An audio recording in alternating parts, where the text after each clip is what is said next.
Welcome to the Joe Fixes It channel located in Fairmount, Georgia, and today I've got some brush to clear on some land we purchased a few years ago. It's 3 acres. I've been working on it for a couple of years, and today I've got a patch about 300 yards deep and about 150 feet wide of briars, which are taller than I stand. My heaviest piece of equipment is an Exmark Metro 48. My Echo chainsaw, my battery powered Makita hedge trimmer, see my video on the unboxing.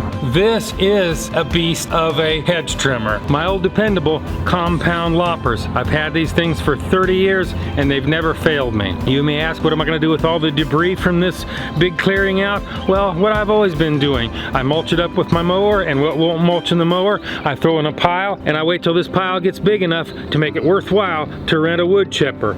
See my wood chipper video.